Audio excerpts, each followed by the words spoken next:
I was just saying ISOFIT. It's an old Saucony thing back in the day. Oh, I'm with it. They ISO'd that shoe. Shoe got ISO'd. It was Yeah. in retailers, man. Yeah. Tell me more about how you dislike retailers. I love them. Okay. That's good. The whole business model is fucking designed to get them invested. You come out of the gate. You know the one group I can't fucking stand. Like, Oh god, this is gonna be an insane show. I feel like I'm gonna pass out. Bro, I'm so ready for this. no, thanks for being here, man. It's man, I mean, Ken's known you forever. We've met. I thought we just met, but we've met before. Tell you what, man. There's that camera you look at, man. If you want to just start off, like, you don't have to look at the camera, but I kind of want to. Yeah, dude, do it. Just stare it down. what up? If you want to start off, like, just telling people your background, kind of what you do, where you come from, and this is a very open conversation. Yeah, I mean, as you mentioned, I've known Ken for a while, but we met. I'm sorry. Do you have an idea of what 2000? I was stationed in Virginia A couple of presidents ago. Yeah, I was 13. I was there 13 to 18. I probably started around 15 or 16. So we probably met almost 10 years ago. Yeah. Right on. But bumped into our local fun runs. Yeah, bumped into Ken, and he looked familiar. He said I looked familiar, and then we put two and two together, and he was like, "Wait a minute, we've seen each other on Pornhub." He was just like, "I think you used to run down in Point Two, and it was Point Two running." In Newport News, Virginia, which is where I used to be stationed with the Navy, and I was like, "Oh, cool." So ever since then, we reconnected, and that's the connection to this whole group, which is awesome. And then I met you. You don't remember, but that's okay. Happens with everyone. I'm sorry. No, I did remember me. We met at 14th Street, a store on 14th Street. Yes, yeah. That's where we met. Yes. I remember. Yes. I'm like going to be a bull in a china shop today. Here we go. Yeah, I ran like 15-ish miles this morning, and it was on a trail. So, you get the woods and the Lord and just everything's around you. Well, I mean, it was a trail. And I chafed. I am so chafed right now in an area you would not want to be chafed. Nelson, you know what I'm talking about, my man? No, unfortunately. It's bad. Anyways. Well, what's bad is that you ran a trail half marathon and you came in saying you just ran 15 and a half miles. Well, I did more. So you got lost. Yeah, I got lost. Yeah. All right. Yeah. I didn't put that together, but yes, you got lost. Don't try to change the story. Yeah, I know. I was very lost. It was an out and back, and I was like, where do I go? And you're chafed. Oh, Lord. I think my wife's leaving me. This is But anyways, man, glad you're here. Good day. Yeah, good day. No, she's not. I don't think so. So when you were in the Navy. Yeah, when you were in the Navy. What was it like being a seaman? I hate you. I hate you so much. It's a rank. I've never heard that. The Navy was great. It's arguably, I think, I have never been able to directly tie this. I think that's why I run. I was a submariner, so I was stuck in a long tube underwater that was designed to sink on purpose. And so whenever we came up and stayed on land for more than a couple days, I started running trails and stuff. How long would you be in the submarine for? We did. So I was part of a boat that we built in Newport News because that's where the big shipyard is. And then the boats move over to Norfolk and they actually become like sailing vessels. The first 2.5 years was spent building the boat. So it literally would not float for the first 2.5 years. So I went and rowed a couple other boats. So I went out to Hawaii. I rode the USS Texas out there. I rode the USS John Warner in Norfolk, Virginia. So that's where I sailed. I actually sailed with not my boat because my boat wouldn't float. Oh, okay. Yes, it wasn't even in the water. When I first got there, it was in a garage. Okay, gotcha. Yeah. So you sailed, but then eventually you were. Eventually, the boat got finished, and then we took it out and did its maiden voyage and did all that. But I have a total of about a year spent underwater. Oh, Jesus. Okay, which is not a lot compared to my friends who have years. Would it be like 2 weeks at a time or more? Yeah, sometimes it'd be just a couple days at a time to go test something, and then other times it was weeks at a time to go do more in-depth testing, pun intended. Oh, wow. Yeah. All right. He sounds like you. Yeah. All right. Okay, that's really interesting. And then was nuclear involved, or can you? Yeah, so they're all They're All all submarines nuclear. now are all nuclear powered. Oh. Yeah, we didn't have any nuclear warheads on Oh, board. no, that's what I meant. Yes. But, okay, so they're all nuclear They're powered. all nuclear powered. Yeah. Interesting. Yeah. Okay. And then what were like your responsibilities in that? So I did our satellite communications and electronic warfare. So basically anything that had to do with radio frequencies and the electromagnetic spectrum, that was my like expertise. Interesting. Yeah. So electronic warfare, were you, again, I don't know if, I'm just going to ask you things I don't know if you can say or not. Were you actively engaged in warfare at times? No. So what it really means is like we listen when we pop up and stick the little periscope out of the water. Mm-hmm. We just like listen for what's in the environment because like other boats have radars and stuff. So it's more of a safety thing Okay. than anything else. Got you. And when you're listening, is it like, are there certain sounds where it's like red flag, green flag, or Of like course. what? Okay. Of course. Got you. What would be like an example? No of more questions. Okay. All right. Well, show's over. All right. One thing one thing I'm interested in, is it different being like, I mean, of course, if you're on top side, you know, you're on the surface, the ship is going to pitch and roll and do all of that. Do you get that same sensation? You when you're do. underwater? Yes, there are swells very deep. Yeah. We went under a hurricane once, and which better than being on the surface for that. Yeah, well, but, Yeah. we were a couple hundred feet deep, and you still feel You're still that you're rocking going and through a rolling. storm. Yeah. Whoa, that's wild. That's how big the swells up top affect the depths of the water. Yeah. Ooh. That's wild. Yeah. So you rock for a while. It's great for when you're sleeping. It's just like literally True. getting rocked to sleep. It is not great when you're trying to work or do something with like little bolts and stuff, and they're like rolling around as you're trying to put something back together. Yeah. That's wild. Yeah.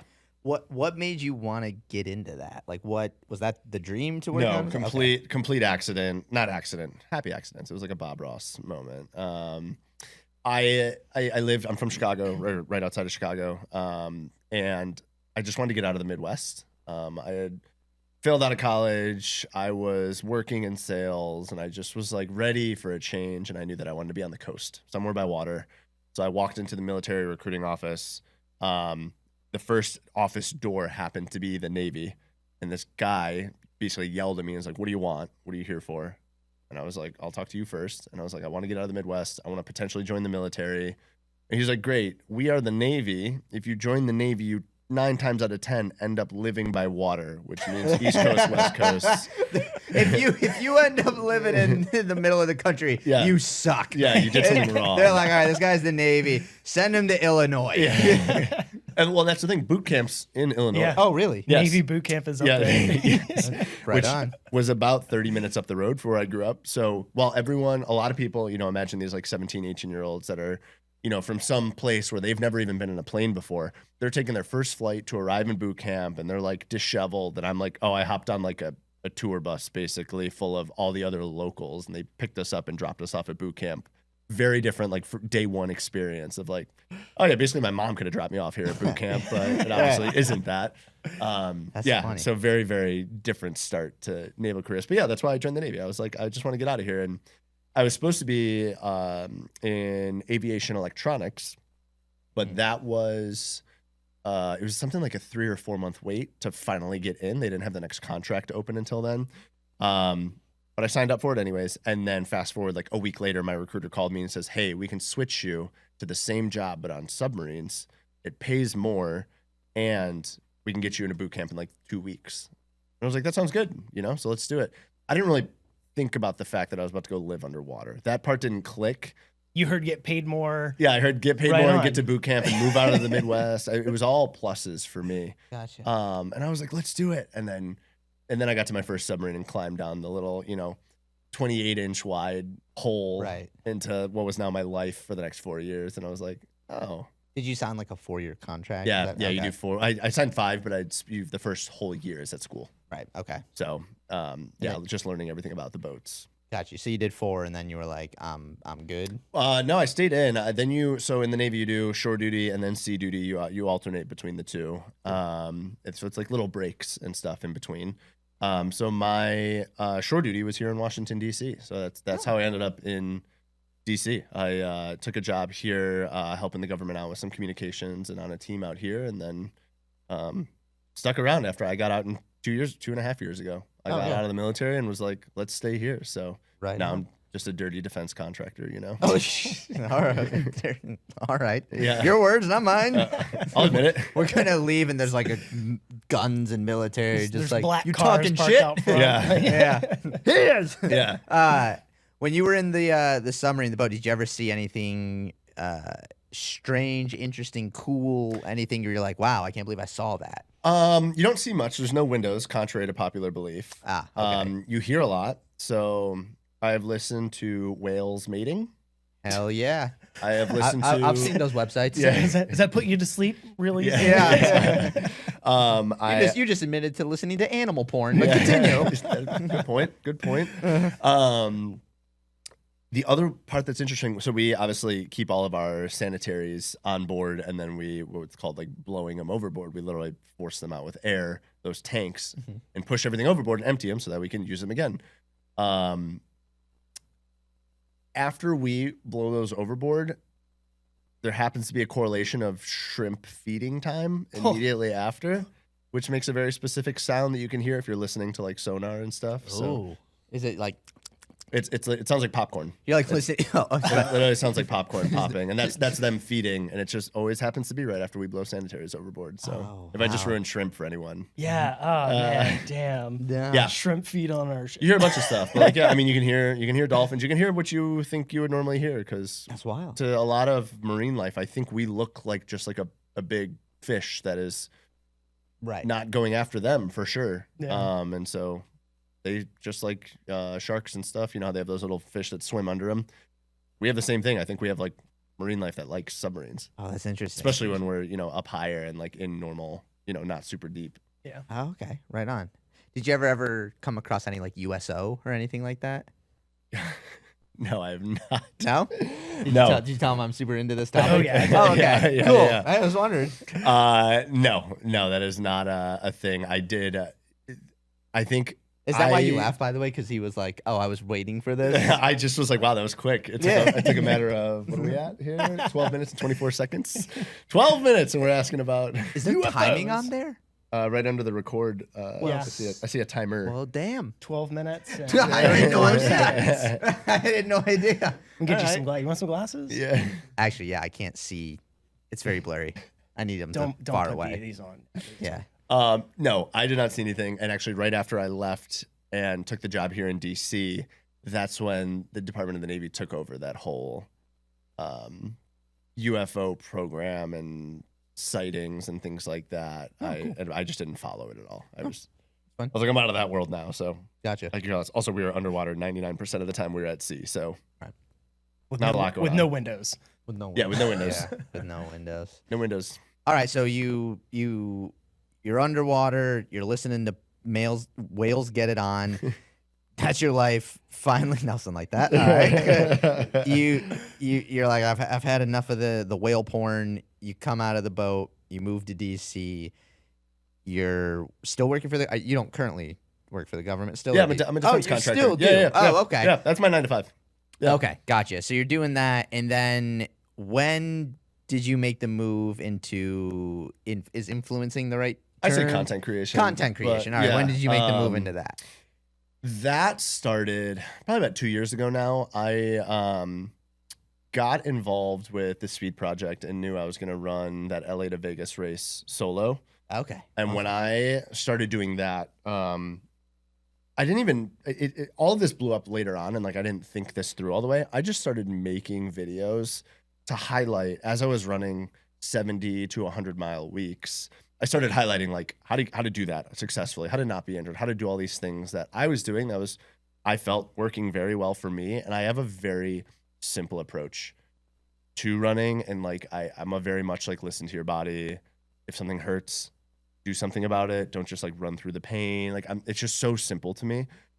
But I've barely been injured in the thousands and thousands of miles that I've run and all the races I've run. I get very not injured. So I started making videos towards that. And a couple of them grabbed some people's attentions and started growing. And I started getting followers, and then started getting opportunities and started getting paid to like run races and go do things. And I took that and made more content and learned about those. Like last year was my first time running the majors. So I got to run a lot of the majors. Yeah. Right on. And all of it's like compounded now. So like you get some views, you get opportunities, you take those opportunities to make cool content, you get more views, you get more opportunities, and it's just been this cyclic thing that's been awesome and just more fun. And it's still, like I said, it's my 5 to 9 because I have a 9 to 5, but Right.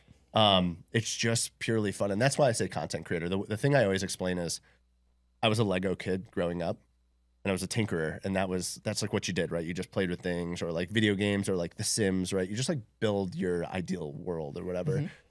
I was making content and I noticed like editing videos and making my style of video, they're a little like faster paced. No, you don't hear me like breathe in any of the videos. It's just constant talking. I just started making this like kind of theme of a video, and I was like, this is super fun.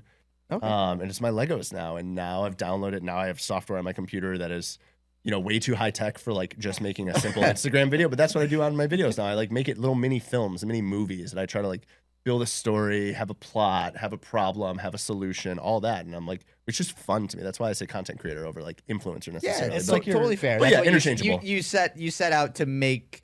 I think sometimes people, because I don't really know anything about your story or anything until now. Yeah. So that's interesting because I didn't know. So I think sometimes the influencer part comes before content creation.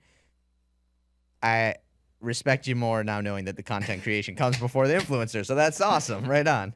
Yes. Well, and it's kind of like you've got a project that you're working on right now. I think you were finishing up on the drive up here. Is you were doing Strava overlays Yes. to your Instagram videos. Yeah, Like, everyone's how do been- you do that? Like, yeah, Right. it's a quick how-to tutorial. Yeah, I did. So recently with all the ByteDance, TikTok, CapCut going down, I didn't realize you can't read. As of yesterday, you were not able to re-download them. Now you can. So about 4 days ago, I made 2 videos on how to use CapCut to make these sick overlays. So when you finish a run, you can have a sweet photo or video, have the stats like show up and like appear in the thing. I made this thing where you can make it look like you're like a mini professional. Like, here's my stats when I finish my run. Super cool thing.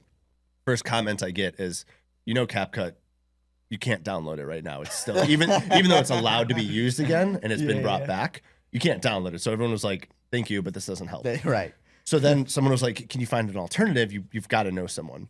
And so there's this guy who I think he's a software developer for Roblox out in the Bay Area. Shout out to Mike. He's epic. He made like a plug and play, connect to Strava, literally just check the box. What do you want? You want your pace, your distance, your time, your route. You want a little map of your route. You just check those boxes and it does it all for you. No content creator background needed. I was like, this is epic. So I post the video. First comment, hey, just so you know, CapCut's back. And I was like, I literally cannot. I can't catch That's a so break. funny. So that's like the thing I've been working on. I've been working on people. Every time I post a video that has some form of stats or animation in it, people are like, how did you do that? So that's been a thing I'm like sharing with the world of, All right. hey, how do you fill your inner Lego kid and like make a cool little video that's beyond just like, here's a selfie of me with the Washington Monument in the background because I ran the mall again. Right. And I'm like, let's make it a little cooler. So, Cool. Yeah. That's awesome. Yeah, it's fun. Do you so since it's more content creation and less about being that public figure for yourself, are you just making it as it comes to you, or do you have like certain goals and certain like, by the end of this year I want to make this project, this film? Do you ever want to get into long form film? Yeah, long form. Actually, I just set up my camera. I've been watching a lot of Casey Neistat on YouTube. I know his videos are all now like 8, 9, 10 years old. But I've just been getting a lot of inspiration. We just got lunch or brunch or whatever that was. I got that with Ken. And I was telling him, Casey does this video where he pulls out 24 dominoes and lays out a 24-hour day. And he shows his day with these colored dominoes and shows like, these 7 red ones are for work. These are for workout. These are for this. And then he does a video where he just rearranges the dominoes and he goes, so nothing, the body of it didn't change. It's the same dominoes, just moved around. And my day is much better. And like things like that. I'm like, I could tell stories like that. I could do things like that, you know? And I'm like, I could do long form. I could edit more. I could do all these things just by moving my schedule around. So a lot of inspiration coming from YouTube right now. And the goal is to be on YouTube in the next month or so. Okay, right on. Yes. Right on. Very cool. Yeah. Very cool. I left the big camera at home though, because I heard one of the 3 of us isn't the biggest influencer fan. Yeah, it's me. Yeah. Yeah. But no, all right, good to know. Yeah, he had to twist my arm about this whole thing, but I'm glad. I'm glad already. You're nice dude. Well, you didn't remember me, so I had to step up already. No, I knew. You got to bust his chops. I just came in and was like, good to meet, and I'm like, oh, we've met. I knew we had met. That's but, okay. Yeah. All right. Yeah. You have any questions? Oh, yeah. Can we talk about the speed project? Yeah. Because, I mean, I feel like, didn't you have the record? Well, didn't you have the record? I do, yeah, for Chile. For Chile, yeah. Chile, yeah. Okay. There's two. There's two Well, speed I guess there's projects. 3 speed projects technically now. There's the one in Chamonix as well in France. Did you do the LA to Las Vegas? So I did LA to Las Vegas Okay. 2 years ago, or I guess a year. I don't know. Two races ago, 2 iterations ago. Okay. I did it. Was just doing it for completion. I had never done a 300-mile or even thought about a 300-mile race ever before. Just well beyond what I thought was going on at that time. But then I trained, did it, finished it, ran with a bunch of my friends. It was basically just a journey. It wasn't even a race for me. It was just like super fun. Yeah. And then Speed Project was like, hey, we're doing a new version in Chile at the end of this year. And by the way, it's not cheap. You get an RV, you fly out all your friends. Is it by the same guys and everything? Yeah. Oh, it's the that's dope. same everything. Cool. They're cool dudes. Yeah, and how that happened, basically, the short version is when COVID was peaking, they canceled that year's speed project and did what's called the DIY. And so they took the record time from the relay teams from the first year, which was like, whatever, 35 hours or whatever. Mm-hmm. They took that record time and said, all right, get a crew of 6, log miles, one person runs at a time for 35 hours, and total mileage will be like what you finish in. So teams got real creative. They ran everywhere. One team in Chile ran 300 miles through the desert, the Atacama Desert, the driest desert in the world. Jesus. They ran through that and made that their speed project, and they finished it in 35 hours or whatever. And that's how they determined this like race course. Okay. They submitted that to the race director, Nils, and he was like, wait, that's epic. Because they had pictures and video from it like it was normal. Yeah.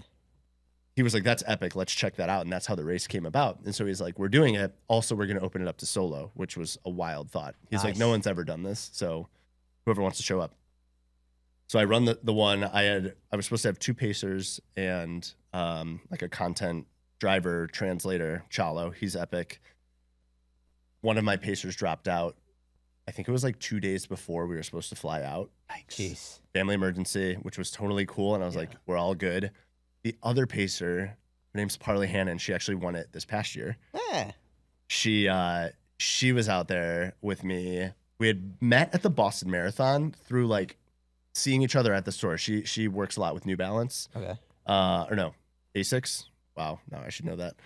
We're gonna bleep both things anyway, so it's Okay, all good. great. No one's gonna know. We're very brand agnostic. Yes. That's great. Perfect. So we met, and I was just told like she's epic. She's a big runner. She's an Olympic trials runner, very successful runner. She's awesome. And then she reached out. I put a thing up on Instagram and was like, "Hey, anyone want to come to Chile and pace me for 300 miles across the world's driest desert?" And she was like, I'll do it. "Yeah." She's like, "I'm in." She's like, "I will only do it though if I get to do a lot of the miles with you." And she did not at that time have like an ultra background. She's marathon is her distance. Okay. She says that, and then I asked her about her training and getting ready for all of her big races. She was doing, I think, like 170 miles a week. And I was like, all right. that's more than a marathon a day. I'm like, so you are an ultra runner. Ultra, yeah, Jesus. Yeah. So she ran, I think our final route came out to 291 miles, because in this race, you're allowed to do shortcuts. Okay. We took a huge shortcut, which put us in the lead, which is why we kept driving to keep, by end of day 1, we had run 94 miles. But on the course, if you looked at where we were at like mile 108 or something. So we were in the lead by like 10 miles, and we're like, we got to keep going. Oh, yeah. So we would sleep 90 minutes a night, wake up, and just keep going and keep pushing. And she did 260 of the 290 miles with me. Damn. Yeah. She took breaks to basically stop to pull off and cook food, because Chalo drove. She pulled off to cook food and take care of me and get my changes of clothes and stuff, and then she would jump back in and run with me the next 5 miles up the road or whatever. Oh, cool. Yeah, it was insane. She's Epic. yeah, and then she won the next year. Nice. So Yeah. I technically have the record. I think she would have beat it. I will 10,000% say would have had it. She got stopped. There's a border section where you go from an untaxed to a taxed zone in Chile, and they do inspections and make sure you're not buying a bunch of untaxed and then reselling over on the other side. It's like, Costco does the same thing, right? When you walk in, you got to be a member. So, but the border was closed. And so they actually stopped her. They're like, you have to stop here for the night. We open at 7 a.m. Oh. So she had to take like a 7-hour break, Well, which she loved. She slept. Yeah, I was gonna say, that's she kinda loved like a it, but force. she was only, I think, 2 hours behind my record.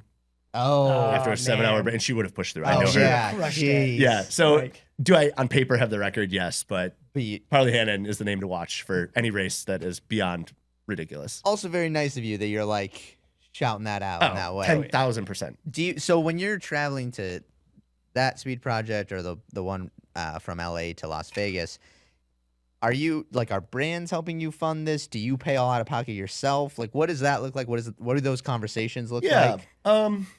Sometimes. A lot of especially when I was earlier on in the creating, brands love to send product, which I will never complain about. I still need shoes on my feet, Yeah. right? Like that's just how that goes.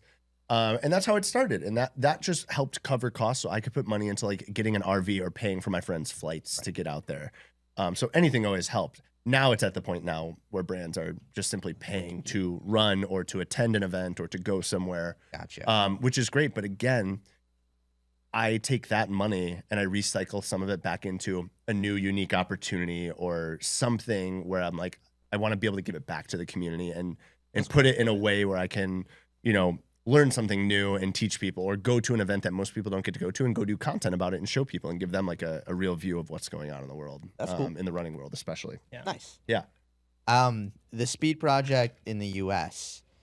I don't want to be like, what was that experience like? But just like I have a buddy David who did the solo as well, and he like said lots of cool things about it. And I've had a couple other friends that have done the solo and the team run, and like in your experience, how did it compare to the others? And I guess like just take me through because I'm curious about it. Yeah, again, LA to Vegas was just wild because it was LA to Vegas, and it was my first time running that amount. 4.5 days straight of 60 to 70 miles per day. Yeah. It was very tough. It's also in America. So like if you get lost or if you come across a gas station or something, there's no language barrier. So there's like Chile was a whole nother beast for that reason. Now, thankfully, I speak enough Spanish to where I was fine. And we had Chalo who speaks Spanish. So like at the border and stuff, he could explain why he had thousands of dollars of camera equipment on him and stuff when they're like, did you buy this in the no tax zone? Like things like that.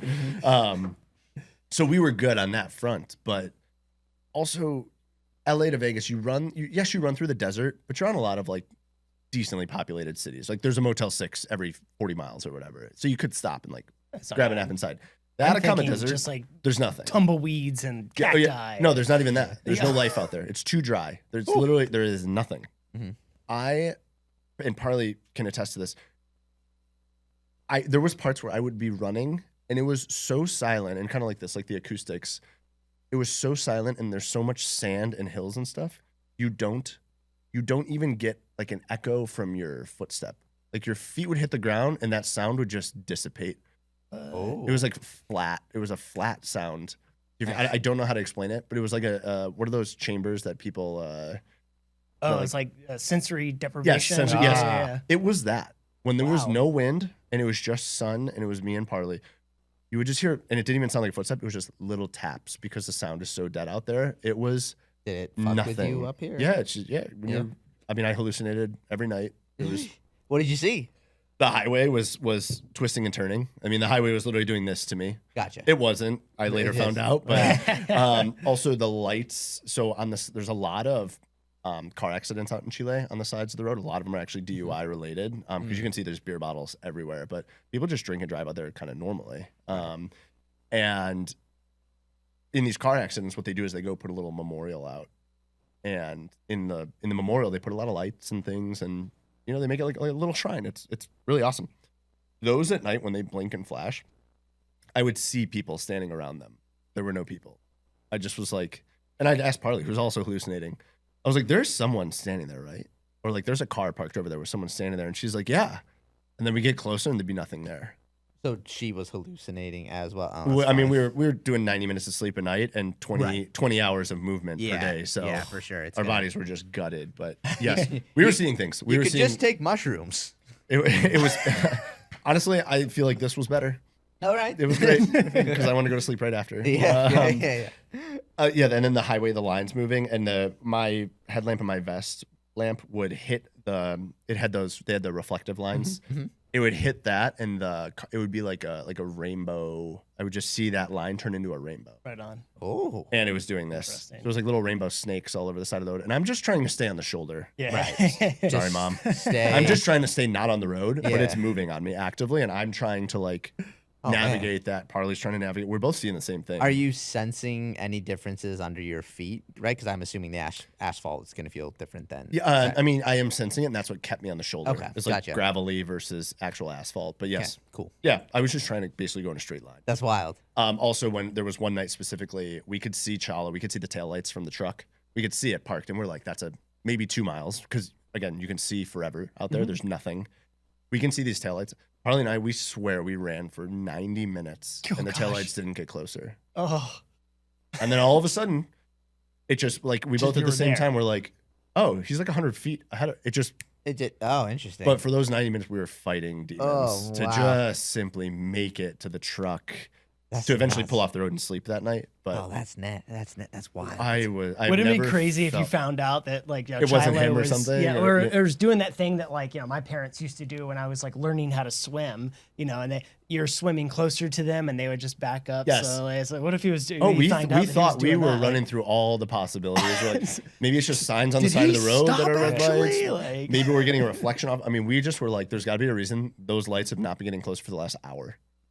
But Nuts. we were chugging along at They're just 12, 13 minutes a mile, just moving along. And Yeah. They're going your pace the Yeah. whole time. Like, we're about to die. He's asleep at the wheel, just in neutral, yeah. rolling. That's funny. Yeah. So yeah, definitely that race was. So when you say like, what's the difference? Compare. I think the distance was it's like an 8 mile difference between the two races for me. Oh, okay.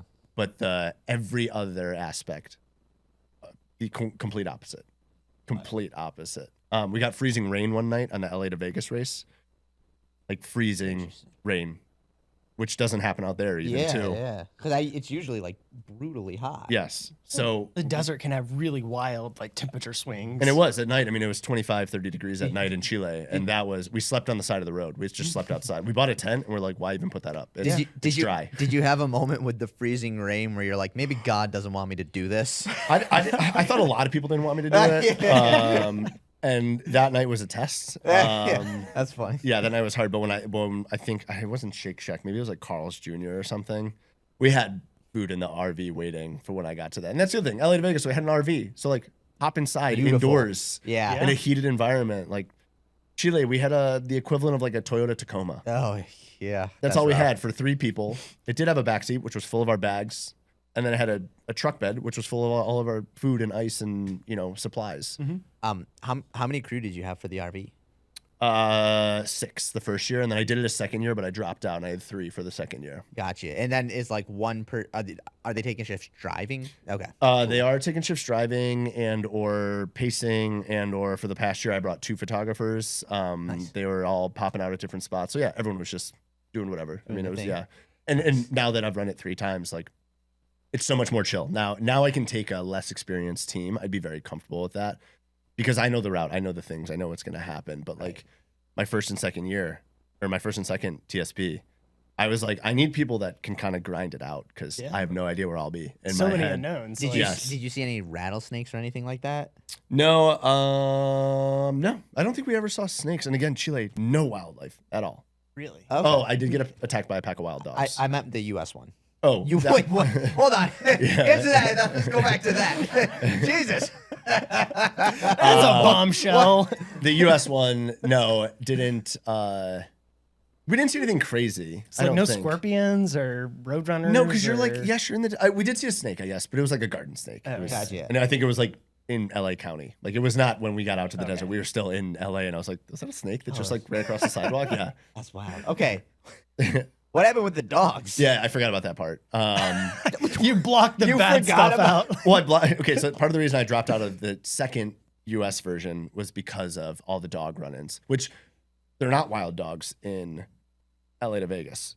They come from houses, Right. but they're in these parts of California that you're like, you should be considered a wild dog, like, Right. Yeah. And I had so many of them come out of their fence lines and come up to me, and they're not small, and they're not, Friendly. yeah. at all. They're just guarding their property, which I later learned. That's like how they're trained. They're trained like, here's the property line. Someone gets close. You just go get up in their face. And they didn't attack me. They just intimidated. But they did in Chile. And that caused a lot of trauma to where... Wait, you got attacked by wild dogs in both of these races. Chile and, yes. I think it's you. I think so too. I think that's something to do with you, well, man. and so you're in a group chat with all the other runners, and I'm putting out like, hey, and I'm dropping a pin and being like, hey, wild pack of dogs, wild this, and everyone at the finish, I was like, no one responded to those messages. They were like, we didn't see any dogs. And I'm like, all right, not cool, Jesus. Not cool at all. You wake up just in your own bed. There's dogs at the foot of it. You're like, yeah, this is definitely something to do with me. So Chile, I'm running. This is I think day 2 or day 3. We're 180 miles in, and I see in the distance there's like one little. So a lot of power plants and solar grids are out there. They get sun all day long. Mm-hmm. One of them though is I later found out it's a restaurant, and a lot of the runners. I was so far ahead, I ran through there at night. The other runners ran through it during the day. They all stopped. They were like, fresh food. This place is great. There's dogs that hang out there and just wait for the leftovers at the end of the day. And I'm like, oh, that's why they were all pissed off. Yes. I'm putting 2 and 2 together. But what those dogs do is they sit by that one place because it's the only place that gets food constantly. And again, there's nothing out there. So they just wait there. And then at night, they sleep on the little patio of it. So I'm running, and I hear barking, and I hear the barking getting louder. And I shine my headlamp and my vest lamp over to the side, and I see 8 pairs of eyes. It's so dark out, and there's no light. You just see 8 pairs of eyes, and I'm like, here we go. Oh, boy. So I had my poles with me. I extend one of my poles, and I happen to be recording something about myself. I just turned the camera around. Oh. And I'm like, we're going to record this and see, because if I die, there's evidence. Do you have the footage? I do have the video. Can I see it? Yeah, Fuck, of course. Dude, that's crazy. Yes, it was quite a time. I hate that I know how to find this video so quickly, but I mean, sounds like a pretty traumatic Yeah, experience. I I mean, don't think I you should would- hate that yeah. you I didn't wouldn't find be it that too well. happy to get chased by a dog. Probably should either. have that bookmarked for your therapy session. I- It's like, just yeah, this is right. where we're starting. Yeah, it was a hard. This is. I'm ready to pass out. I'm so tired. Yeah, I highly recommend the race. It's a great. Here we go. I was gonna do the So this is what I hit record and there's in 8 Chile? of them. Yeah. So I got my pole out. I'm basically fending them off, and they chill for a sec. Hush. By the way, I'm like 85 miles into this day, so I'm dead. Are you going? Shh. Yeah, that's me. Okay. That one comes at me. Oh my god. So one comes at me. Middle of the night, 85 miles into the day. Yeah, I can't run away. By the way, I can't run. Yeah, right. I did Your clock like a body is- 7-minute mile after that, and then post 7-minute mile, my legs were shredded. I was like, we're stopping soon. Yes, so they come up to me. The one makes a move, and the second it makes a move, I did whack it on the head. You can actually, if you listen really close, you can hear it kind of cry and run away. The other 7 though go to back it up, and they jump in, and now I'm just like basically spinning and swinging this pole, just keeping them. Whatever my pole is, 4 Arm's feet, length, 4 feet yeah. away. I'm keeping these dogs 4 feet away. You could have very realistically been Mind you, dead. It is so a woman was actually eaten and attacked and killed like 3 days before we started the race. Oh. By same, Hopefully not by those In a dogs. different area, but not far, on the race Oh path. boy. Yikes. So Yeah, you're not selling this race for anybody right now. it's a journey. It's Yeah, not a it's race. a journey. I like that your retort. You might get eaten by a pack of wild dogs, but the journey. It's a journey. It's a journey. So out of nowhere, mind you, it's probably 2:30 in the morning. I can look at the timestamp, but I think it's like 1:45 or 2:30 in the morning, something like that. All of a sudden, and mind you, we're running the only road that goes from North Chile to South Chile. It's the only one. It's a transport road. If you're going to go any further than that, you might as well fly, kind of thing, because Chile is so long. Yeah. It's only driven by trucks all day long, and they don't drive at night like that. I mean, some of them do, but not a lot. Out of nowhere, this little, I'm talking little, like 2-person, maybe 4-person car comes out, drives at the dogs, and revs the engine at them. It distracts them to where I'm able to get away. There's no town in either direction for 100 miles. This car pulls up, honks at the dogs, gets their attention, does a U-turn, and then just drives back. Huh. And I'm like, I can understand if you were going and you happen to come across me or something, but Didn't. so I was like, what? Yeah, where? You're going 100 miles back the other way. There's nowhere to go. Yeah. Some There is solid literally- on-course it's support. 2 in the morning. Yeah, I'm like, what is going on? So that was, you know, I'm down to 8 lives now. That But- person might be high on mushrooms. Just saw you Yeah. running in the middle of and a wild pack of dogs was like, nope, that. Yeah. I'm going back home. You're right. No, truly. Like I think they were like, what did I just see? This Just- is an omen for sure. And the rest of the night, I had another 10 miles that night. For those 10 miles, I'm like, oh, that car surely will like drive by in the next 10 minutes or so. Never came Nothing. back. It This just car, off just into the hundreds of distance. miles from anywhere in the world, just came, That's- honked at those dogs, and did a U-turn and left. That's so Are you, funny. Are you sure you weren't hallucinating? the No, whole I did time? see the car. I have it on video. Yeah, Oh, when you had the okay. And you video. see headlights pull up, and you see the dogs like run to the car. It pulls a U-turn, and then it drives off. And the dogs didn't care about me after that. Maybe this is a dark thought, but maybe he was like watching you and was going to abduct you. And he's like, And then he saw the dogs. He's like, well, I can't. yeah. Yeah. Yeah, all right. He's already in fight mode. yeah, so- he's Yeah, already- yeah, and he's got this wild pack of dogs to back him up. Yes. Yeah, so that was a moment like never before. But it did lead to a little bit of trauma. Then I ran the LA to Vegas the second time, had 4 or 5 run-ins with dogs, and was like, we're good. No we're mas. good. Yeah. Yeah. No more journeys. Yeah. So they do one in LA to Vegas. There's one in, Chile, and then you said there's one in Chamonix. Yes. So I mean, desert, the Alps. Yes. Like Yeah. And that one's beautiful, but they didn't open that. They didn't open up that one to solo. If Okay. they do, I don't know if I'll do it, but I imagine the Alps doesn't have quite the wild dog presence. You get to- That's the one thing that keeps me from races now. Like, You know, if I- people are like, I've oh, there's been- kind of like wild wildlife out there. I'm like, I'm good. Yeah. I've already checked that off my bucket list. I'm like, yeah, I made that TikTok video. I don't need to go and make another one of me getting Yeah. attacked by dogs. Yeah, keep tempting the devil. Yeah. How long is the Alps one? It's also, I think, another 300. I didn't look About into it the a ton. same. Yeah, Oh, yeah. okay, That's kind of cool. because it's ideal. You usually, a lot of the teams, I believe, start on Friday morning. So they typically finish Saturday night, and then the after party's Sunday. That's kind of the plan. And then the solo people usually start on Monday or Tuesday. And it takes them about 4 or 5 days. So you same thing, finish Friday, Saturday, after party Sunday. Nice. Okay. That's kind of the thinking behind Hey, it. is it like, I mean, if you don't know the course, it's okay, but does it share like the same parts as like UTMB? Because UTMB is No, also I think in it's much Chamonix. more accessible by car. Okay. There's a lot in the Alps, but I think from the content I saw from it, Yeah. I think that it's a lot more accessible Sweet. roads and stuff. Yeah, and I think the same thing. Other teams have run it before Right. for like their own team thing, so it's a known route. Okay. But the race director Nils, he won't send a solo runner out on something that basically hasn't been proven before, I got just you. for the dangers, you know. Yeah. What made you want to start doing these ultra? I think the submarine comes back to this. I was locked in a tube and was like, all right, let me free. Like I said, I was stationed in Norfolk. There is the Eastern Divide 50K. I don't know if you heard of that. Yeah. That was the one that I was like, that sounds cool. Okay. And so actually, let me back up. I had never run a marathon before that. Hmm. I did a 10-mile race in Chicago. They have the Soldier Field 10-mile. Epic race. You finish in Soldier Field at the 50-yard line. If you're a Sweet. Bears fan, it's your one way to get on the field for very cheap. You just pay for the race. That's all it is. I did that. It was awesome. That was my intro to running. That was my first race.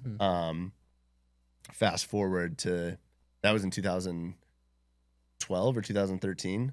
Fast forward to 2015 or 2016, I signed up for Eastern Divide 50K, which is through like the Blue Ridge Valley, out by like Virginia Tech. What is it? Blacksburg. Yep. Out by Blacksburg. It's a 50K that runs along some of the trails out there. Gorgeous. Ran it, loved it. Did it the next year. Then I found out that that race series has a bunch of other races.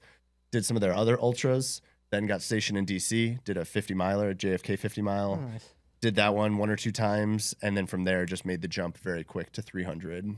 So you didn't even go up to 100. You just went from 50 to 300. I did a 100K. Attempted a 100 miler like 2 months before. It was the one in Triangle, Devil Dog 100 that's out here. Mhm. Tried that one.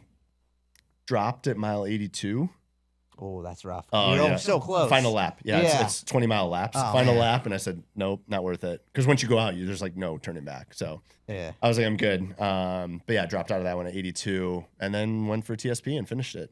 So, and then That's second wild. TSP won it, and now arguably have a world record. Like no one else has crossed that desert Yeah, as quick yeah, as I yeah. have. That's awesome. So yeah, When you're training for TSP specifically, right? Like, because the pace is obviously you're running a very far line, so you have to make sure the yeah. pace is very dialed in and very like I think you said like 12, 13 minute yeah, pace. 12, 13 minutes. Sometimes Probably if you're in even the slower at hills or on times. like soft sand, parts of the course is on like actual desert. Mhm.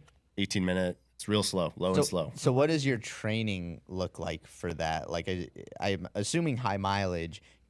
But at the end of the day, like you can't. Well, maybe you can, but I know a lot of ultra runners are like, yeah, like I can't go out and do 200-mile weeks either because of life or Yeah. because of it'll shred their body. Yep. So it's like, okay, we're running 80 to 100-mile weeks, but then it's like you can run a much faster pace Right. than you're gonna do racing. So Yes. how do you like strike that difference? You know what I did a mean? lot of the back-to-backs. So one weekend, for example, this is one of my bigger training weekends. I did got home from work on a Friday at 6 or 5 or 6 or whatever, ran a 50K. That took me till 11 o'clock at night. I actually stayed out that night, to build the like tired legs. Stayed out that night, went out with my friends, got up on Saturday, did a 50 miler just on my own around DC, just like for funsies. Oops. Okay. Yep. Got done with that at 5, 6 p.m. on Saturday. Same thing. Went out and lived a normal life after that. Like went out and hung out with friends. Woke up Sunday morning, did another 50K, and just did those like back to back. So Monday through Thursday, I actually kind of chilled, Okay.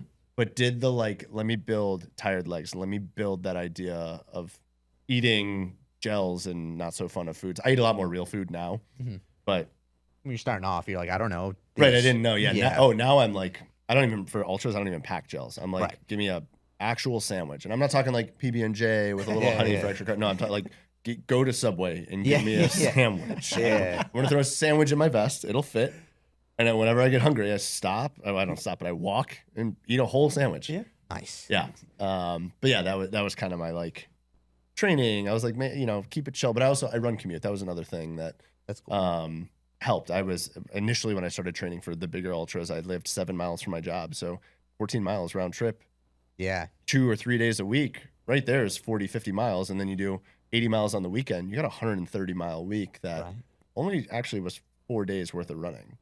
So it breaks down into a lot. But yeah, Yeah. Oh, that's really cool. Do you, when you're doing the longer ones, especially, are you obsessive about running the entire time? Or are you like, I'm No. just gonna walk when I need to walk? No. That's no, I'm never obsessive about that. I mean, I've walked. So like I said, I ran some of the majors last year, and Mhm. some of them were back to back. And like yeah. I did Berlin super fast, then got to Chicago, did the first 3/4 of it fast, and then hit a wall and was like, time to take a break. Just walk, chill out. Yeah, Okay. yeah. It was like, all right, time to take a break, and that's Yeah. part of the like influencing content creating. That's funny is a lot of people passing me know who I am, and they see me running. They're like, you're gonna be okay, and I'm like, no, I'm thriving right now. Yeah. I wanted it. I'm like, this is a great break. You see what I'm doing at this moment? This is why I'm here. Yes. So I'm like, it was awesome. And my dad's a photographer, so he was on the course. He still lives in Chicago. So he was on the course. And so I stopped at one point and just like sat with him for a sec and chilled out and waited for some people to pass that I knew, and then jogged a little bit and then, waited. It's I take running seriously, but I don't. yeah, You know? I gotcha. Yeah. Yeah, It's it's a good healthy balance because again, just in my experience, knowing guys that were took it seriously, but in a different way, Yes. not ultras, but like 2:10 marathon runners. yes. Once that page is turned, then it's like it's over. Yeah. Like they either fall apart or they're just like I'm done with it Right. totally, or Right. which it's not bad to have growth like that, but I love it so much. I'm like, I always want it to be a part of my life. Yeah. So, yeah. Yeah. And that's cool. why like I have Boston coming up. Nice. I want to go fast, but like Whatever. it's Boston. Yeah. Yeah. Enjoy I it. kind of want to spend more time on the course. Like you only get that for why only spend 2 hours and some change on there versus I could spend a whole 4 hours, go a little slower, not feel like crap the next day, feel better at the after parties, which is very important, like Yeah. there's a lot of things pushing for like slow down a little bit, and Yeah. and that's again back to like the content. That's what I try to push on to people. It's like and that's the hard part. I get a lot of disconnects with people that they're like, you've run across the driest desert in the world faster than anyone's ever done it, and you're sitting here trying to tell me like walk jogging's okay. I'm like, what do you think I did across the desert? Yeah, right. Like, that's I'm what like, got I'm me. a huge advocate for the walk jog. I'm Yeah. a huge advocate for like not doing speed Jeff work. Galloway and, like, knows what he's talking about. going out. Yeah, people are like, but like, doesn't it take away from life? I'm like, no. Yeah. Do your training run, then go out. That'll be what you're gonna do after a race day, anyways. Go live a little. Go, like, Yeah. running shouldn't take away from anything. It should just be an additive. Totally. Especially to like obviously 50 milers in a day, that is more of a commitment. But Yes. like 14 miles, like you still 2 hours and 3 hours, whatever it is. Yeah. You just go fucking do whatever. It is interesting point that you made though about like I just go out, run 50K, and then I go out to the bar. I go out and hang out with friends afterwards. I'm like, oh yeah, I never thought about that. Like you're still on your feet, like you're still building that like tired legs. And it's exactly that. Like I'd get to the bar and it actually not hurt to sit, but you can feel like those growing pains in your legs after you've done a long run. Where like you sat and you're like, things are getting tight. I got to keep moving to honestly keep the body feeling good, which is why I think Chile went so well. We slept 90 minutes a night. My body didn't harden, I woke up and was like still just tired. My legs were still like moving and tired. Right. And then I would walk the first mile or two, re-crack them open, and then I was like, all right, back to running, That's and cool. That's just the lifestyle, literally a lifestyle. That's so cool. Yeah. That like, do people at work know your other life, other world than running? Cool. How do non-runners I perceive obviously you? have this huge metal rack at work that has all of the medals. Oh, you gotta. No offense to anyone else. I think it looks tacky, like in my house, to have like a shrine of my own accomplishments. I thought you pointed at Nelson for a Oh, second. no, because you pointed at the camera, and I was like, what the happened before I got Nelson, here? real tacky of your medals I that you was have like, hanging in you your just met this man, and you're already talking mad shit to his face. I was like, all right. No, I bring him to work just because that's where I have a bunch of other like work accomplishments and plaques and stuff. And I was like, it looks better there. And you walk into my office and that's the first thing. People are like, you run a lot. And then the conversation starts. And then my like office hallway all know that I run and create running content. And so they'll be like, oh, he does more than run. Like follow him on Instagram, follow it. And I'm like, there we go. So yes, the office is very aware, but that's cool. They're all supportive. They actually, a couple of them came out to a Marine Corps marathon since it's local. Nice. They came out and had signs and stuff. So I had the signs they brought, they kept them and I have them posted up in my office too. So yeah, it's really good. It's a healthy culture. Oh, that's awesome. Yeah. I get random like, what would be the equivalent? Like a Skype message at work, like inner work Skype messages. People are like like a Teams message. Hey, so I know you're like a big runner. I just started this, or I'm just doing this, or like, when does registration open for this? I'm like, I got you. We'll go a little off the clock. Nice. Right on. That's nice. That's also interesting that the government still uses Skype. I said Skype equivalent.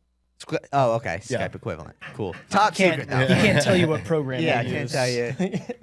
Yeah, that's fine. AOL. What's your AIM name? Where's the CD? I need to load the We CD. still got the MySpace hookup. Yeah. Top 8 or Tom's whatever in it there was. running the government. Yeah. This is what I sold it for. Oh yeah, I saw something on the socials recently about how like young kids aren't gonna know who that is. It was just like Tom's profile picture. Yeah. And it was like, the newer generation's never gonna know who this is. Yeah. Like, No, totally. here's my first friend. I think they will only because that picture is like such a meme. Oh well, yeah. now, so Totally. maybe, but they won't understand. Yeah. Yeah, they won't get the actual reference. The beauty of MySpace.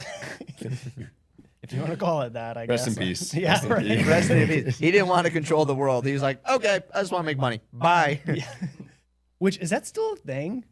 Making money? Yes. Well, no, MySpace. no.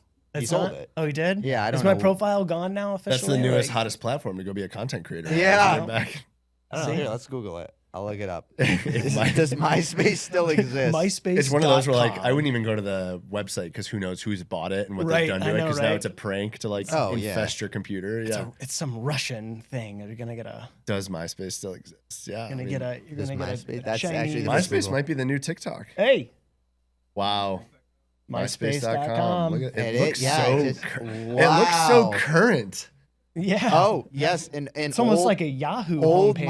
MySpace profiles still exist and can be found by searching for your name on blah, blah, blah. You Better hurry don't- up and delete it before this video you gets don't posted. need Oh your own my goodness! password. How many people are going home right now? What is it? So this is right. You listen to this podcast on a run. How many people are right now? Like pause the watch. Yeah. All right. Let me Go look look this myself up. Find up on him real quick. MySpace. Yeah. And then one question, can I get my old MySpace pictures back? And the answer is yes, it's possible for you to get them back. Wow. This So you is just log into only your account and download them. They got to fire up the servers. They got to go. Right. Dust them off. Here we go. wow. You can get so That sounds I never had a like MySpace. Marish. That's it was I didn't get it at the time. You know, I didn't understand what it was like connect with friends, and I'm like, but they all go to school with me every day, and I see them all, so I don't quite understand. But now I get it. Now, obviously. Now I'm like social media. Yeah, get on there. Yeah. Connect, follow people, get inspired. You had a MySpace? I did. When did you make your MySpace? I mean, I didn't even get the internet at my parents' house until I was almost done with high school. So I don't think I had a MySpace until the internet. That's why again a statement. Kids, what do you mean you didn't have the internet? Yeah, I know kids nowadays they don't understand that. Yeah, I mean, like my parents had dial-up internet, and of course, like that's you can't talk on the phone at the same time. And we also had that. Yeah, so I never really, and I never needed to use the internet for school, or I never really needed to use a computer other than writing the paper. So I never had the internet at home until DSL was like widely available, and that was what 2007 maybe. Yeah, because that's when I got. Yeah, I mean that's when I graduated high school was 2007. So. Oh. Okay, so you graduated, right? Wow. No, because I thought you were. Tell us how you really feel, Tommy. You're like, no, you are old. Yeah. No, not because he's like 5 or 6 years older than me. So like that's not very much. You're just kind of because like using the computer writing essays was very heavily. I mean, you can say it. I grew up on in the hood, internet. all right, like we know. I don't know. You grew up in Virginia Beach. I grew up in the middle of nowhere farm town. So, I'm just thinking like, oh wow, literally I was on the first boat then. Because if you just missed it, like I didn't. it's interesting. I didn't get internet. You didn't start using the internet, I should say. I know, like I was a lot older. Like Twitter first came out, I think like my first or second year of college. So. Okay. Yeah. Yeah. We were talking about this wasn't on. at Rob and I were talking about this at lunch. Are you on it now? No. Yeah, no, I'm not either. I don't. Where'd you go to college? Iona? Iona, and then I did my grad at And you ran at Iona? Yeah. What year did you graduate? 2017 from Iona. Did you know Natalie Holder? Yeah. Yeah, I love Natalie. Yeah. All right, you know Natalie? Yeah, I knew her from the running. She worked at Pacers. Yeah, I know she worked at Pacers. Yeah. All right on. So we didn't. I just put two and two together. I was looking as he was giving me dirt on what to mess with you. Let me call her. I'm not joking. I'm gonna call her. She's gonna die at this. Yeah. I'm here with Ken, and he doesn't have the Saucony hearse anymore. Does she know you? She used to call the Saucony Flex that I used to drive around. She started calling it the Saucony hearse. And then everybody at Pacers started calling it the Saucony hearse. All right. And then do you also know her? Yeah. Okay. Yeah, cool. I met her through Pacers. Do you know Kellyanne? I don't know if you know Kellyanne from the Navy Yard store. No, she's not. She may not still be there, but they were friends. Hello? Hey Natalie, it's Tommy. I'm filming a podcast right now with Ken Holmes and Rob. What's your last name? Perez. Perez, and they both said they knew you, and so. Oh my. You are live though, so don't drop the N-word or anything. God. Damn, you caught me. Okay. Yep. Wow, well, great to hear your guys' voices virtually. And they got rid of the hearse, so you'll be glad to hear that there's no more Saucony hearse. Wow. I love that you called it that. That's hilarious. Really wild to see worlds coming together. I love that Tommy's loving DC so much. Yeah. All right, how are you doing, buddy? Living the dream. Can't You got a complain. caller on the air. All right, cool. Here. Yeah, Laughing long Run time listener, podcast. first time caller. Yeah, all right. Well, they both said they knew you, so I was like, oh, let me just call her because they were like, Ken just put it together that we overlapped in our collegiate days. So he was like, oh, do you know Natalie? I'm like, yeah, let me call her right now. So, all right. That's too Oh, funny. I love that. Well, Too that's funny. awesome. Hope you're enjoying California. Having friends. Yeah. Yep, 70 and sunny, about to go outside. All right, I'm hanging up on you. Bye. That was so rude. So rude. No, so Natalie, I love her to death. So when I I was playing a comedy club a lot called Yonkers Comedy Club, and they would book me. They were one of the first people that booked me for like real shows. So I would Alright. either host, which means like would introduce the comics and do like 10 minutes up top, or I would feature. So I would open for whoever the headliner was. And like she would come to like most of the shows I was doing, which was just I was just still figuring out my stand-up legs and really getting that career going. So I really appreciated her doing that. Nice. So Yeah. yeah. Testing out some new jokes and right on. That's super awesome. cool. Yeah, I knew her through Pacers at Navy Yard, and then her family, I guess, is very involved in JFK 50, which Yeah, they are. which obviously I've run a couple. Greg times now. Holder. All right. Oh, I know. Wait, who? Keep dropping that. So, like, I mean, her family's really involved with JFK. Like, what is their involvement? Like, I should know the answer to that, but I don't. yeah. So I think they help with like the pictures and the media. So Greg right is her on. father, Yeah, and therefore like she'll come out and help. I know she would take she does pictures specifically yeah, every year. but I Okay. think that was his role at one point too. But I don't Okay, know. I don't know that backstory. Yeah, I don't know if he's. Still... I just would see her every year on the course and be a little like, oh, hey, What Natalie. up, Yeah, Natalie? yeah. I'd see you in Yeah. DC, and now I see you here. So what's Yeah. going on? Yeah, That's yeah. awesome. No, she's great. Yeah. Cool. Well, anything Yeah, else? that's too funny. I would love to know the story. And as you had a very public mishap, if you will. I thought he was gonna say meltdown. I was and like, I would yeah, also public love to hear mishap. this Yeah, story. you did have it could be a meltdown. You went to Berlin to run the marathon. Oh man. Can we talk about how you got to Berlin? Yes. Oh. Commercial airliner, just like everyone else can. Come on. So you don't, Tommy, you don't follow me, do you? It's okay. No, I do. Do you really? Yeah. Do you know about the I story? don't hate you. I just. No, I don't know. I just hated everything about you. Oh, gotcha. Wait, do you know this story? Vaguely. Okay, but tell yes, us. so- what if I was like, yeah, don't worry about it. don't do it when no one. You two know it, so Don't no one else here needs it. yeah, tell the story. Yes. So I'll give a little context. I am not a planner. I am getting much better about it. My Oh, Google that Calendar explains. has been getting a lot of use lately, but to give you a good idea of this, when I ran the Chile race, they did pre-race interviews with all the runners. They did kind of like a more of a produced thing for it. And they're interviewing, and I'm running up against a guy who's fully sponsored by Solomon, who's like studied the route and had, supposed to come under the video crew. He doesn't, but now he has this like special truck that they outfitted with a bed in the back. Like, Cool. I'm running against people like that. Right. My turn's next to do the interview, and they're like, "What are you most excited for?" And I'm like, it's a journey. You're the dude who ends up winning it, Rob, setting it's the a course journey. right. I'm just here, man. It's gonna be. No, fun. he asked. He's like, what do you, how you feeling about it? What's this? What's that? And mind you, the pre-race meeting was at like 2 p.m. and we usually the night before I'd be in bed by like 10. Okay. So we have like 8 hours left until I basically am like sleeping, waking up, running. And he goes, "What do you think of the route?" And I'm like, "We haven't like made it that far. We'll figure out the route. Like they give you a booklet that has a suggested like we know this specific route works. Anything beyond that, you're on your own." And I knew at a minimum we have a route that works, so I didn't look at it at all. So in the interview, I was like, "Wait, so you are running tomorrow in like 12 hours and you don't know the route?" And I was like, "You guys gave it to us. We're good."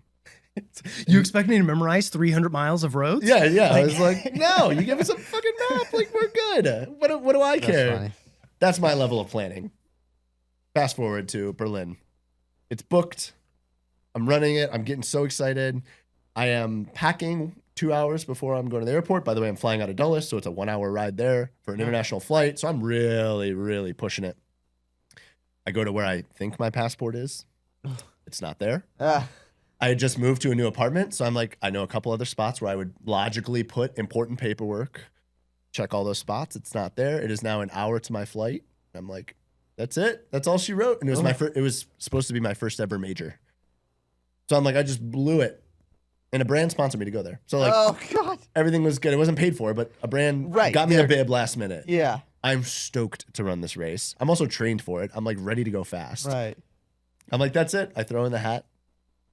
Thank God for the internet. I put up a video and I'm like, y'all, I appreciate the support. Everyone's been super hype. I am not going to Berlin. I cannot find my passport. The race is in 48 hours, right? I get a couple DMs. People are like, you can still make it. And I'm like, I just had to cancel a $1,500 flight. Like, I'm over it. I'm good. I honestly don't care about the race. I've written it off. Like I'm going to the bar, you know? Someone messages me and they messaged me at like 4:50 p.m. on I believe it was a Thursday. So I was supposed to fly out Thursday, arrive Friday, hang out Friday, Saturday, race Sunday, fly back Monday. I get 4:50 p.m. I get a thing that goes, hey, contact your congressperson, your member of Congress. They can get you a last-minute appointment, emergency appointment at the passport agency in Washington, D.C.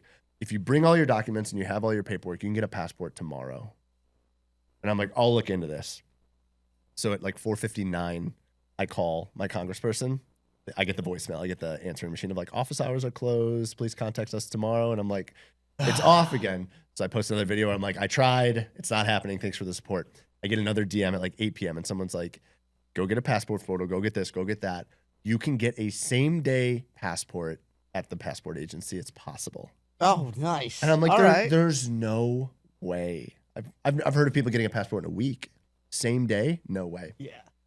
One of the requirements is, though, you have to have a flight booked showing that you're flying within the next 14 days. So I go to the passport agency. There's one 8 a.m. appointment left. So I sign up for the 8 a.m. appointment. I have quadruple copies of everything that the website says you need to have.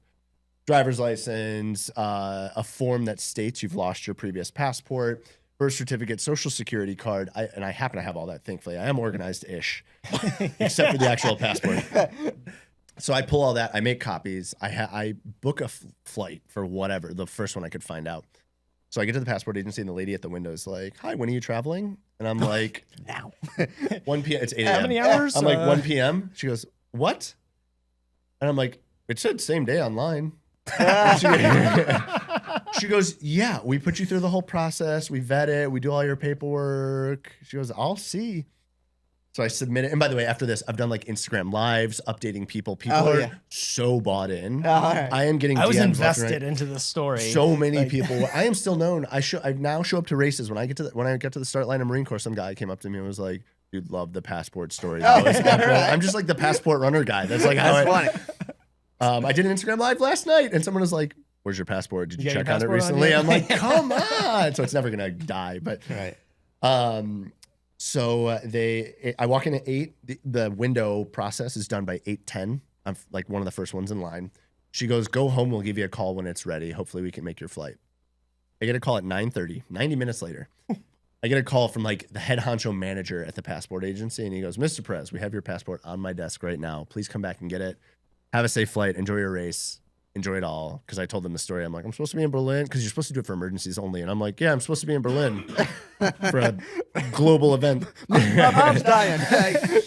In Berlin? Yep. Yeah. So they give me my passport. I head straight to the airport. I get to the airport. I get on my flight. I land in Berlin. I go straight to a shakeout run, like suitcases, straight to a shakeout run, do a shakeout with the Berlin Braves out there, straight to the expo, get my stuff, go check in at my hostel, sleep, wake up, run the race, PR by 2.5 minutes. Really? After all that, you PR'd. God, that's awesome. PR, go out to a Berlin nightclub, rage all night long, go straight back to didn't sleep, straight back to the as you should hostel and airport and flew back.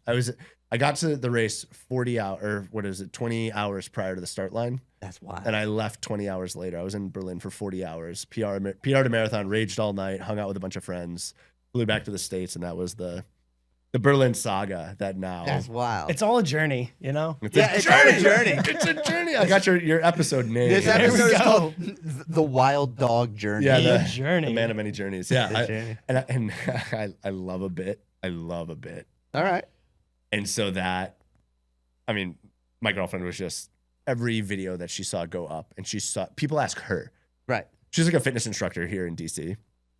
People will take her class and be like, did your boyfriend ever make it to that race? Nice. She's like, why do you know that? Like, yeah, it is That's awesome. hilarious. That's funny. Yeah, it is truly made a name. When I made it to Berlin at the start line, I had people coming up to me like congratulating me, like, you made it? We didn't think we were gonna, like, I follow you. I didn't think I was gonna see your face here. I'm at the start line, like slightly disheveled, ready to go run the fastest I've ever run a marathon in my life. And I'm like, let's go. Did you set out when you got there, like, I'm just gonna go hammer? And yeah, it was there was no losses at that point. And then United emailed me and saw that I rebooked my flight and refunded me for the Really? original flight. Hey, Yeah, it was there a we win. go. Yeah. There we So go. So that worked out really well. So I lost $0. I actually saved the $25 for the one night at the hostel. Also, really nice of United that, Yeah, so I guess their policy was because I rebooked within a certain amount of time, it counts as like a transfer. Okay. So they charged me the transfer fee, but I booked so late, hours before the race. Right. I booked so late that they took it as like, oh, you just meant to transfer. You didn't mean to cancel. And I was like, yeah. Yeah, I totally knew that was a thing. Yeah, so I got my like $1,500 back, and I was like, that's we're funny. flying on Right cloud nine right now. And the flight was actually cheaper, but with the transfer fee or whatever, it came out to the same. So I didn't lose any money. Right. But it was so cheap because they just need to fill the plane up the night or hours before the flight. They're like, whoever wants to jump on this flight now, come on in. So, Yeah, that's funny. yes. So that is my Berlin marathon. That was my first world major, and now Wow. And how many are you? You did this Chicago. that Chicago and New York. Okay, so you got Yes, Well- and then I got Boston coming up. Boston. Okay, cool. So 3 more classic, but then Yes. we'll see what happens with. Yeah, we'll see. The ones being Tokyo. added. I'm out of town for the London one. I'm at a wedding, so I can't make that. But Tokyo, Okay. I'm waiting for some bit to come from that where Cool. someone's like, if you can leave tomorrow, we'll get you out to Tokyo. Oh, Let's let's go. hope not. Yeah. Let's do it. Hey, it's coming up in a couple weeks. So I know you it never is. know. Yeah. Check your I'm inbox. trained. I'm ready. I'm ready. Yeah. That's awesome. Yeah, so I'm keeping that calendar space slightly open. Cool. Like, am I Awesome. busy? No, but could I be? Yes. Yeah. Very ready for that. Awesome. Oh man, that's Running's right. fun. Everyone should do it. Yeah. Oh yeah. It's a good time. Everyone should do more of it. Yeah. Yeah. The community aspect too. It's is so what I fun. love. Like, Yeah, for sure. this- I think it's so cool how you bring your influencing, your content creation back to the community to for the greater good to help them out. It's more tutorial kind of. I just want that. I want people to. Running's fun. Running with a group is a little bit more fun. Running with a group that you can connect on outside of running is even more fun. And then traveling for races is even more fun with that same group that you connected on initially. Like it compounds. And I just try to get that point across to people that running isn't just running at this point. It is, I mean, it's truly a social club. Some places are. Totally. They literally call out. Sometimes it's a dating club. Yeah. Oh, God. Yeah. Don't get me started. It's a total scene apparently nowadays. I don't know, but Ugh. yeah. Is that your background? Is that your dirt at me? Do you know this story? No, Oh, I went. I have no beef with you, man. I don't know I what don't he's know. told you. Ken put it So out there. all right. Well, all right. So this Go ahead, is flesh it out, this Tommy. is the whole story. This is the whole story. When we first started doing the show, Mhm. and all I knew about you is that you did influencing. I didn't know you Yeah. other than influencing. He comes to me and he's like, "My friend Rob has a really cool passport story." That was the whole pitch. That's the And I'm golden like- ticket. I'm like, That's well, how I then, pitched it. then no. Like, if that's it, like that's is not that all enough. he's got to say? I Yeah, didn't- but he's an influencer too. Ken, you gotta do Yeah. better than this. So right? I was like, look, like I don't want to be a jerk and like knock your things, but that's not good enough for it. Like, what am I gonna talk? Like, what are we gonna talk about for an hour or two? And then we just talked more in depth, and he started like the speed projects Yeah. and all these things. I'm like, oh, okay, like that would be a really cool conversation. But it was never like against you. I just had to give you.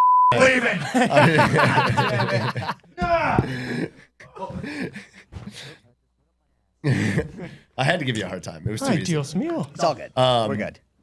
Wait, what was I just gonna say? I was gonna say something about that, but Yeah, I don't know what we were talking Would you about. say that before that? You were like, is that because I made a joke about like a dating club, and then you were Oh, like, yeah. is that might be? I That's did, just, that's just like a known thing. Washingtonian Magazine reached out to me to do an article. They were like, "Hey, it's trending right now, running as a dating scene," which I am like heavily against. Oh, I'm okay. like, for so many reasons. Don't even have to get into it. But this woman, actually, let me back up. She called me about running clubs in DC. She's like, "I see you have this series where you run with clubs and highlight them and show all the different like places that you can go feel included in the running scene in DC, which a lot of people don't know if they have that or if it exists." I was like, "Yes, it's awesome. I run with all these different things. It's so cool." Through that process, we're talking more about like running culture, what's going on in the social scene in running, and then she brings up, she's like, "Running's a dating scene now too," and I was like, hard stop. Oh, okay. I was like, "That's where." Why are you trying to ask me out, lady? Come on. Now, like. Well, I was like, "I don't disagree, but I don't support it." Okay. And she's like, "Why?" And then I was like, "Please hold." And so I put on Instagram, I put a post that was I put on Instagram a post that was like, if the whole dating as a running scene has like affected you in any way, please call my law offices. We have a case for you. No, I'm just kidding. Oh, okay. I said, like, please let me know. I want to share this story. I'm working with Washingtonian Magazine right now. And I had, I think, in probably 3 hours, 4 hours, I had 100 DMs from women and like 2 from men that were like 100 from women. yeah, 2 from But men. 2 from men. DMs from dudes. That were like running. I personally have felt like a predatory vibe since this has become a thing. Please help stop it in whatever way you can through Washingtonian Mag, through your platform, through whatever. And I was like, oh, I'm on board. Don't worry. I am 10,000% against it. Shared just some of the responses with permission to this editor from this journalist from Washingtonian Mag. And she was like, whoa, that's going to be a whole nother article. Like that is great. Good to know. Please connect me with some of these people so I can hear these stories. And like, so Washingtonian Mag did in October of 2024, it did its running edition, DC running clubs, where to run, who to run with, what are the best trails. And then it did a whole article on running a dating scene. And is that cool? Is that in? Is that trendy? And then she basically got to highlight all the kind of downsides of it and what it does to the rest of the running community. And it was awesome. It was like a cool, like, again, I talk about like content creation. That was a cool thing where I was like, I got to use my platform to go talk about something that I care about that if I wasn't a content creator, I don't know if I would ever have been reached out to about that. And I don't know if it would have gotten that kind of gain from it. So super cool thing. Yeah, no, that's really it was cool. awesome to talk to Washingtonian Magazine. I had and, no like, idea. I think I saw you made a post once or something. Yeah. But I didn't, that joke was not about your post. Right. That was just a joke. Well, about I the thought I was like, reality. man, he's good. That's you did your research. I was like, this is good.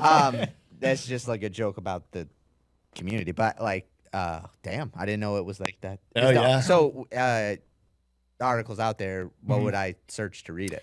Actually, I think if you just look up, if you type in like Washingtonian running clubs or Washingtonian running, it'll come. that whole magazine and article, I think it's all free now too because it's passed. Oh, okay. I think all those articles and the whole, it's like an 8-page or 9-page thing. It was their main focus of that. Did a whole expose. Yeah, they did a whole thing on it about everything running related to DC. Wild. Yeah, and it's on there. What the local races are. They covered each race and like what each race brings to the table. And if you want to know about DC running, that's a very good place to start.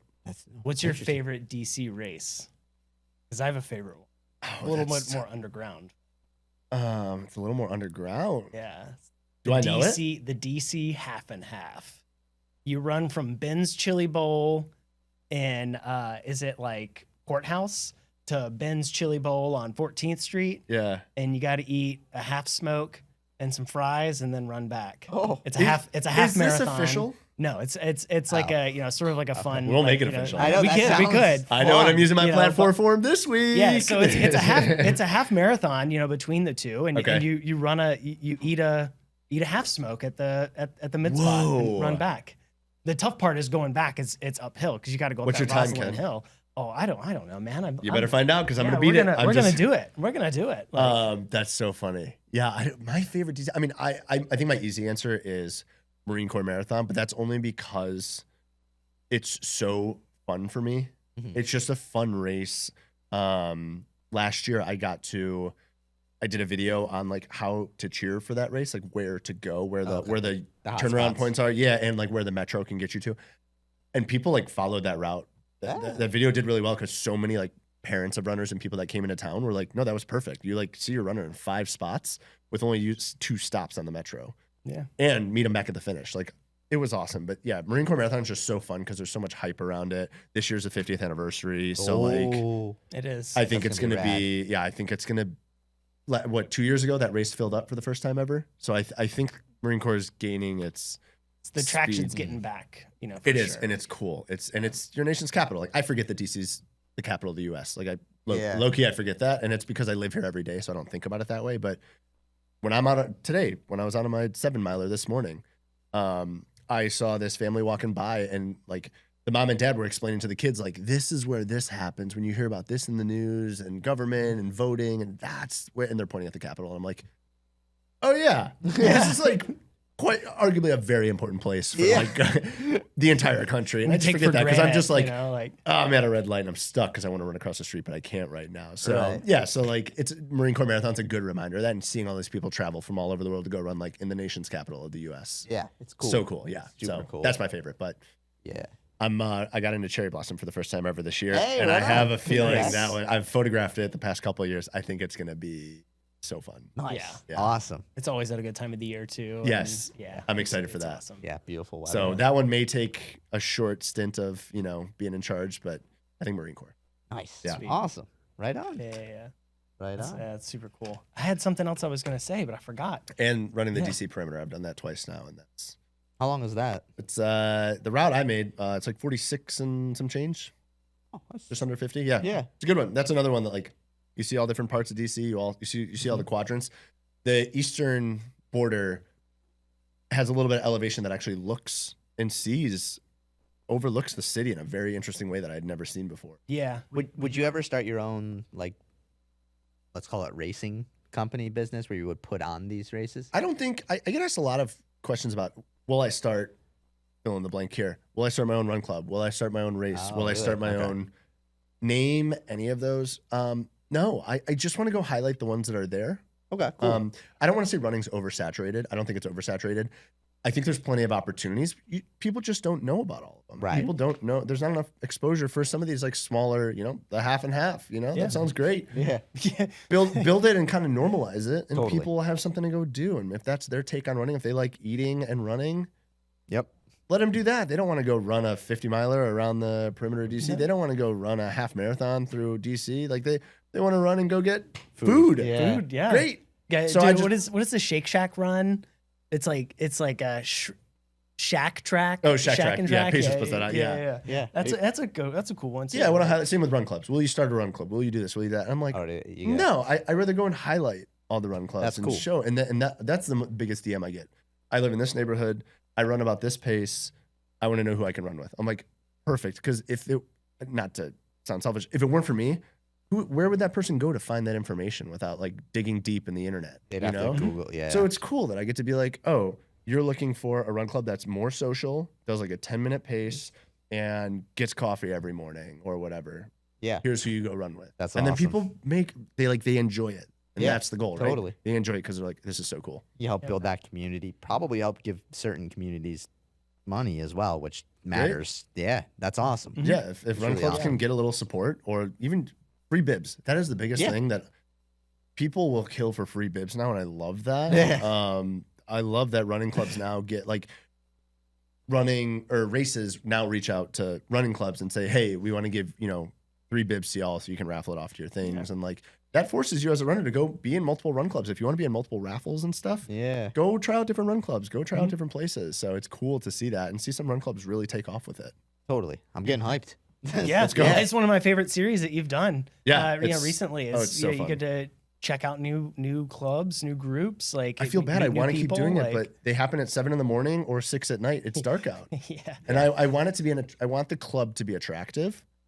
And I think showing, oh, they run at night in the dark, or they run in the morning in the dark, that will never attract a runner. So I have to pause the series every time it's not summertime, yeah. which is hard. Also, run clubs change. Starting locations change. So people reference my old videos and then they'll DM me and be like, they're not there anymore. And I'm like, Yeah. sorry, I can't Yeah. update. You can't edit a video after the fact. So Yeah. But especially if you I don't know that you did, but especially if you started before COVID and after, it's like it was all Totally after different COVID, world. but even then, like Yeah. places just change. Yeah, as they find a better metro stop to meet at or something, or Right. something more convenient or more central. Yeah, it's hard to keep it all yeah. live and up to date and everything. So I want to eventually. I'd love to put a website together that's literally like you can filter. Here's my pace. Here's my neighborhood. Oh, I want to that'd be be so within cool. 2 That would miles be of my cool. neighborhood for the start and finish, and I don't want to run more than 5 miles.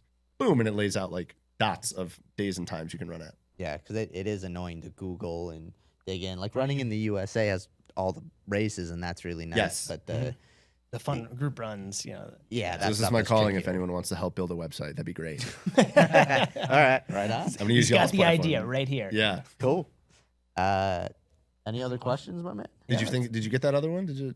You said you had one more question and then Oh no, it was about the run groups. Oh, it was the run yeah, groups. Yeah, Okay, yeah, cool. yeah, Yeah. it's, yeah, it's a pretty Any cool other stuff you series. want to talk about? What's the latest and greatest in UFOs? Oh, Come on. Don't be well, coy. so there's There it is. There we go. We broke it. Got him. Are you interested at all in it or not really? Because I know you've claimed that you are. I don't know what you say behind closed doors to people that are other than me. No, I've I always think been interested in space. I just like. Honestly, I No, just not space. It's not that I'm not interested. I want to hear your. I'm interested in people's takes on UFOs. Like how much tin is in your hat? You know, like as the macro of it. like just. Why are you so intrigued by it? You're intrigued by it, correct? That's not a false statement. Yeah, no, I'm intrigued by it. Why? The tin hat thing, it's funny. I think it's important to not form one of those. And it's important to just pay attention to the information that is present and verifiable, or at least coming from credible people. Okay.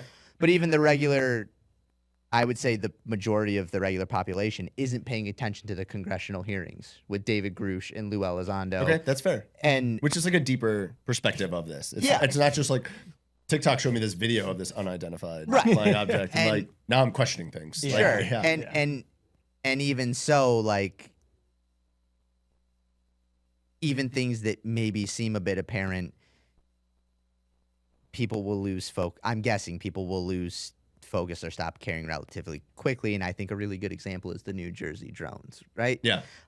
So obviously, the past administration was not forthcoming at all, but we know for a fact that senators and members of Congress were briefed privately on the matter, right? Yeah. And then the Trump administration comes out and says like, "Oh, that was all us. It was FAA approved." Yeah. And it's like, okay, maybe that was, but then why did all those members need private Yeah. briefings? Like, why not just be transparent about it to Right. begin with? And so like it could have all been a foreign adversary. It could have been a mixture of UAP, ours, and a foreign. Like Yeah. And I think that probably the majority of people hear it was FAA and go, oh, okay, cool, clock out. And Right. it's like, well, you don't even know about these private briefings. It doesn't Yeah. like. Okay. Um, See, this is why I asked. Yeah. Because it's beyond, I saw a TikTok video and it just intrigued me kind of thing, you know? Which Yeah. is the answer I get whenever people ask about that. Because again, And- I was in submarines. There's, like you Yeah. said, there's USOs, there's Mhm. so many things that, And then the other thing, like, I mean, it's just such a even the credible rabbit hole is oddly deep. And like we go back to the 40s and 50s with Townsend Brown and him working on like gravitational based propulsion and how the government was interested in that and how he signed contracts with the government and then he just like went away, but like he clearly was working with them. yeah. And then so like you look at that and you go like, is this all just like black budget, black box like programs? Is it both? And then there's even people like if we're getting into the more woo-woo spiritual side of it, because there is a claim to have a lot of involvement with spirituality and religion. Like you look at a figure like Chris Bledsoe in North Carolina. Okay. And look, there's no way we know for a fact that Chris Bledsoe can summon orbs. Like it's been documented, it's on film. We know this for I'll sure. have to look at it. See? We didn't know also know for sure that Chris Bledsoe has worked directly with NASA and has worked directly with the CIA. What does that mean? Like I don't know. Like I have no idea. He claims that when he has communicated and been given messages and let's say visions through these orbs and through these entities, it's let's say of biblical proportions. Okay. Interesting. No idea if he's telling the truth, but I do know for sure our government has taken a real interest in him, as has NASA. I don't know what to do with that, Yeah. but I know that they're Interesting. interested. Okay. So yeah, that's I don't know. That's I kind have of some just, Googling to do on my Uber home. yeah. That's just kind of how I look at the whole thing, and it's like I don't know. I could very well understand and empathize with the government not wanting to release all of the information, because if this if these materials are true and the approach to physics of it is true, like it could be weaponized and be far more destructive than thermonuclear weapons. So then what do you do with that? So you're Like, really in the weeds in this, is what I'm getting at. yeah, Oh, I'm really gotcha. in the Okay. weeds, but again, I try really hard to stick And to I had to figure that like- out because Ken said he's really interested in UFOs. That's all I heard. Oh, okay. I'm a great. Ken, you at selling undersold these that. things. You suck at undersold selling everything, Yeah. other than what you do for a living. Yeah, yeah. Um, Great Crush shoe that. guy. I Great shoe crushed guy. that. Great shoe guy.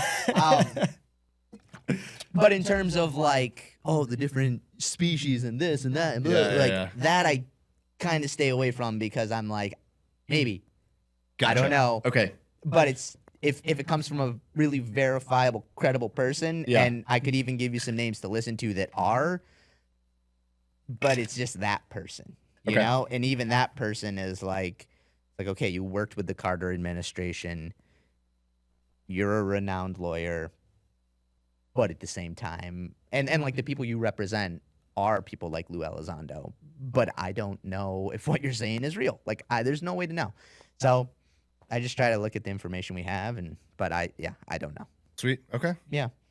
Yeah. Google's about to get a talking You're to. gonna from me. light it up. Yeah. I'm about to give Google a The talking search to. history is going to be I wild. know. Which will lead to my TikTok changing over, which will lead to my Instagram changing over. Yeah, you just ruined my phone. Oh, the Oh, algorithm. cool. You just ruined my phone. Your The algorithm's algorithm gonna look like is- my algorithm. Yeah. I can send you some stuff if you'd gonna actually get- like. Sure. You gotta Like, reset it. So James Fox, 2 very amazing documentaries. One's called The Phenomenon. People on the UAP task force have to watch that film in our government before Oh, really? going into Okay. it. And then he just came out with another one called The Program that is based on the program in the U.S. Okay. And he interviews people in it, like Sarah Gam, who been on the was somebody show. we had on the I show. heard. Yeah, I heard about this. But then there's another one coming out called The Age of Disclosure. It's not by James Fox. I forget who it's by. And again, they're credible. At the very least, they have for sure worked in our government on these topics. Maybe it's all disinformation. Maybe, like, I don't know. But we've never had a time like this in our history or Yeah. the world's history where it's coming out in this way from these Sure. sources. Yeah. So, Yeah. Okay. yeah. Sweet. I think we should just end it there because I'll just go on and on. But I love it. yeah, My take on it comes from a practical approach of, we know there's billions of galaxies out there, and each galaxy has billions of stars, and you would think statistically there's bound to be at least one other intelligent civilization. I mean, I think I've heard Joe Rogan say this before, and I kind of feel the same way. Space is massive, and there's bound to be he's there's a Joe bound to Rogan be, fan. like- Okay, good to know. there's bound to be You a- get some hate from that. Oh, yeah, probably. Yeah. But I mean, there's bound You to just be got me like, canceled through you. Yeah, Good you just job. fucked up his God. but I mean, like, yeah, I mean, totally. There's bound to be another, one. But like, just on that token, like, space is massive, and we're one small dot in the whole vastness of it. And how could they have found us? You know what I mean? Like that. This one other, entity is like all of the other planetary systems out there. Like, why did they choose to come visit us of all the places to come visit? Like, I will. what's up with they're- that? I'll you wear know? a tin foil hat before I wear a Joe Rogan hat. Yeah. All right. I mean, so will I. But Joe Rogan, I would very much like to come on your show and talk about my comedy. Don't invite them. No, I'm just kidding. So don't put me in the ring. Please don't.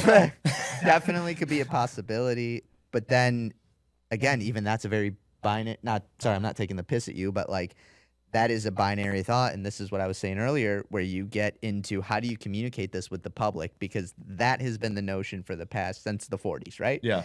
They're coming from a different planet, and maybe they are. What if they're interdimensional?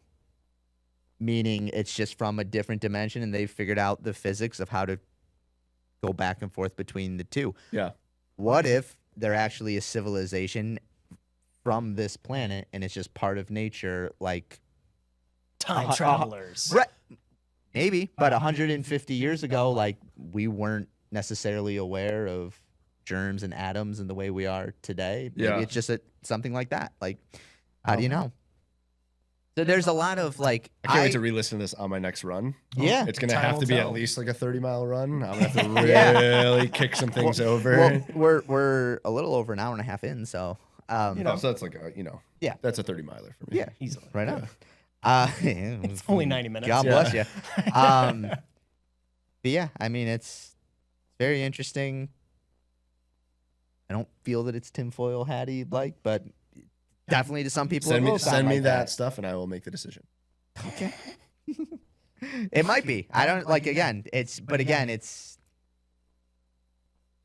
who's deciding that it is. You know Yeah. what I mean? Like yeah. somebody in, you know, Houston, Texas, who's never thought about this once in their life, other than I saw War of the Worlds, or I saw Lilo and Stitch. It's gonna sound super I tinfoil watched hatty. Mars Yeah. Attacks. Yeah. I know all I have to do is put on country music and I'll be safe. We didn't run out of battery, did we? All right. Well, on that, anything else you want to get into? No, not anymore. No. All right. No more questions after that. Well, on that note, if you want to look at that camera and promote anything you would like to promote, feel free. No, nothing. Y'all, listen to the show. I appreciate that. Yeah. You're as bad as him. Look, They'd be an hour and a half into listening already, so I hope that if they made it to this point, you're probably already a listener. yeah. What's your social? You can find me. It's really hard to explain. I gotta fix this, but it's already like I've branded it too hard, so now I can't go back. Okay. My Instagram handle is supposed to be ROB. It gets called Roby a lot because it's R.OH.BEE. ROD.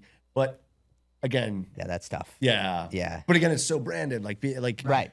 People see that and know, and people come up to me and either say, "Oh my God, you're ROB," and I'm like, "That spells Rob." I've literally had people not connect that. That's why I made it that. Right. Which is funny, but yeah, ROB on Instagram and TikTok, and then I think I'm on YouTube, which will hopefully in the next month. All right. Rob_Perez. That one, I don't know how that handle wasn't taken, but Cool. All right. ROB. There we and go. Rob Perez on YouTube. ROB and Rob Perez on YouTube. Yes. Dude, you're so bad at that. All right, that's cool. My dog has an Instagram. Yeah. Pat of butter. Pat of butter. All right. Mantequilla. So that's the biggest laugh we got out of him this whole episode. Right after you said that, there's a, "Hey yo, what the f?" Oh. Oh, okay. Yeah, you have no idea how many times I have been like, The power. Oh, really? All right, right. So on. we have sound effects, so we didn't know. I about had it? no idea. Have you actually been pressing it through the whole episode? I haven't, but they're perfect. He's got like the rapper horn, like. Brr, brr, brr, Oh, I got brr, options brr. over here. Oh, that's funny. I got options. Oh my God. How could you not tell us that? It's so funny that y'all can't see it, but I know exactly what I'm pressing. That's awesome. All right. So Laugh and Run podcast, you can find us on YouTube. Check out our Instagram, TikTok, doing stuff there. Laugh and Run show. We're doing a free all paces welcome group run before the show, and then it's my headline show. I do stand up. By the time this comes out, the date might be passed, but March 13th I'll be in Grand Rapids, Michigan. March 27th, New York City. April 4th or 5th, still working out the date, but maybe Flagstaff, Arizona.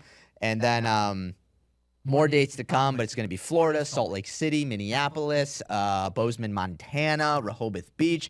It's going to be a lot of fun. Just also going to be doing it now at Fort Belvoir with the military. So lots and lots of fun. The run is free. All paces welcome. Please don't feel like you have to run a certain pace to come out. It's welcome to everybody. And then the show is fun. So, all right. Thanks for listening in. All the love. And we'll see you later.